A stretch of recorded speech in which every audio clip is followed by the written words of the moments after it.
کچھ دن پہلے ایک خاتون سے دوپہر کو ملاقات ہوئی جو جسم فروش تھی۔ رات کو چونکہ وہ روزی کمانے میں مصروف ہوتی ہے، اس وجہ سے دن میں ملاقات کرنی پڑی۔ ویسے بھی ایک مسلمان کو یہ زیب نہیں دیتا کہ وہ کسی کے روزی کمانے کے وقت اس کو مشکل میں ڈالے۔ انہوں نے بہت عزت کے ساتھ ڈرائنگ روم میں بٹھایا، خاطر مدارت کی۔ ان کا حال پوچھنے کے بعد میں نے سوال کیا کہ آپ اس بے لذت کام میں کیسے پھنس گئیں؟ ایک لمحے کے لیے ان کے چہرے پر اداسی چھلکی، پھر مسکرا کر بولی کہ عشق ہو گیا تھا اور محبت میں اندھی ہو کر گھر سے بھاگ نکلی۔ کچھ دن محبوب نے 4 دیواری میں میری چادر اتار کر دل و جان سے محبت کی، اور اس کے بعد نہ سر ڈھانپنے کو دیوار رہی نہ چادر رہی۔ جب واپسی کا سفر کرنے کا سوچا تو خیال آیا کہ بھاگنے کا فیصلہ تو میرا تھا، اب اگر گھر گئی تو جو تھوڑی بہت والدین کی عزت بچی ہے وہ بھی لوگ تار تار کر دیں گے۔ رہنے کو ایک جگہ ٹھکانہ ملا جہاں مجھ جیسی لڑکیاں تھیں، اور بس پھر جسم ہی روزی روٹی کا سبب بن گیا۔ سوال کیا کہ والدین تو معاف ہی کر دیتے ہیں، ان کا نرم دل ہوتا ہے، تو ایک بار چلی جاتی؟ تو مسکرا کر بولی معاف تو اللہ بھی کر دیتا ہے، لیکن لوگ معاف نہیں کرتے۔ عورت کا منہ کالا ہو جائے تو پھر یہ دنیا والے کبھی گورا ہونے نہیں دیتے، مرتے دم تک کالا ہی رہتا ہے۔ سوال کیا کہ چلیں بھیک مانگ لیتی، کم سے کم جسم فروشی سے تو اچھا کام ہے۔ تو بولی یہ سب کتابی باتیں ہیں، کوئی کسی بیکاری کو کرائے کا کمرہ بھی نہیں دیتا، جھونپڑی میں بھی نہیں رکھتا، عزت بیچ کر کم سے کم عزت سے تو رہ لیتی ہوں۔ اپنا گھر ہے، اپنا بستر ہے، اس دنیا میں اسی کی عزت ہے جس کے پاس پیسہ ہے۔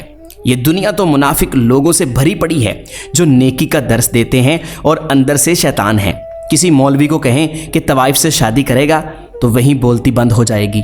سوال کیا کہ محبت کیا ہے؟ تو کچھ لمحے خاموش رہنے کے بعد بولی کہ محبت بھی ایک دھندا ہے۔ مرد اپنی رقم انویسٹ کرتا ہے اور پھر محبوبہ کے جسم سے کھیل کر سود سمیت واپس لے لیتا ہے۔ اب وہ عورت اپنے محبوب کے رحم و کرم پر ہوتی ہے، مرضی ہے شادی کر لے اور مرضی ہے چھوڑ دے۔ جو لوگ سچ میں محبت کرتے ہیں وہ نکاح کا رستہ اختیار کرتے ہیں۔ سوال کیا کہ گناہ کرتے ہوئے تکلیف نہیں ہوتی؟ تو بولی کہ جب انسان گندگی کے ڈھیر میں رہنے لگ جائے تو پھر اسے بدبو کا احساس نہیں ہوتا، بلکہ خوشبو اس کے لیے زہر بن جاتی ہے۔ بس اپنا بھی یہی معاملہ ہے۔ پھر میں نے سوال کیا کہ نوکری کر لیتی، کہیں شادی کر لیتی تو کیا گناہ سے بچ سکتی تھی؟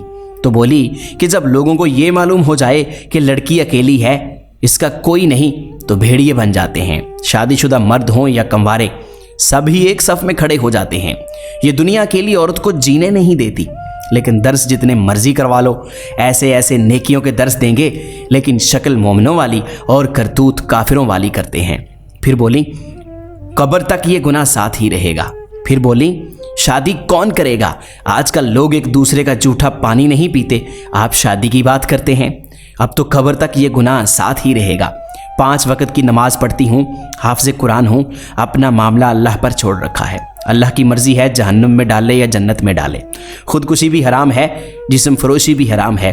مرنے کی ہمت نہیں تھی تو اس لیے یہ کام کر رہی ہوں۔